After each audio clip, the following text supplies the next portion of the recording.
Have you ever noticed that our politicians sometimes can get away with illicit acts for which they don't even get trialed?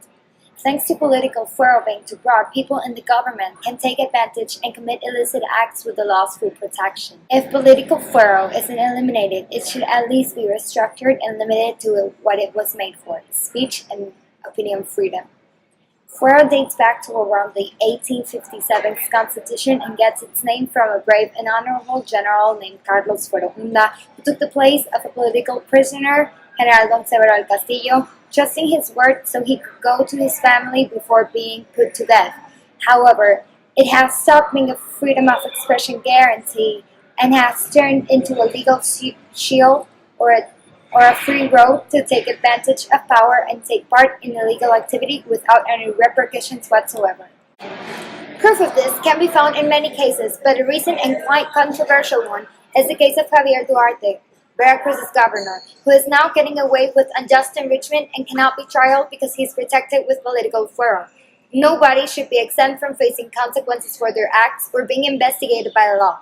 Right now, fuero is acting as a freeway or as a passport to full impunity for people in the three branches of government: executive, judicial, and legislative powers.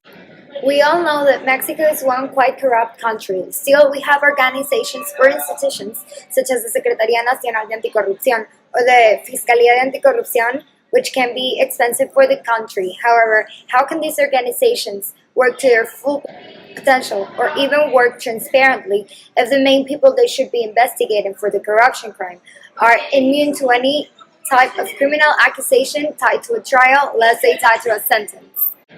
Eliminating fuero is one way to fight against corruption. Actually, it's quite a radical way to do it. There have been different groups, even governments, to try to tackle down political fuero of politicians, like the government of Jaime Rodríguez Calderón.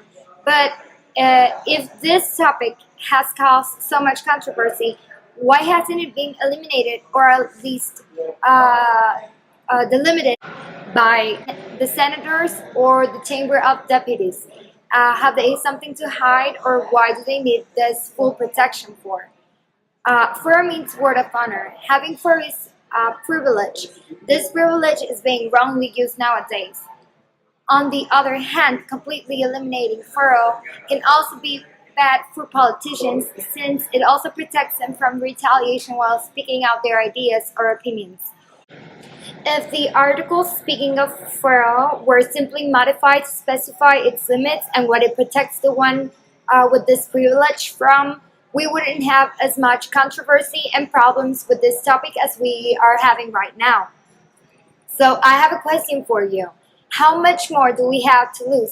And in how many more problems, like Javier Duarte's one, do we need to have in our country to come to the realization that the way fuero is written should be changed because it protects corrupt politicians?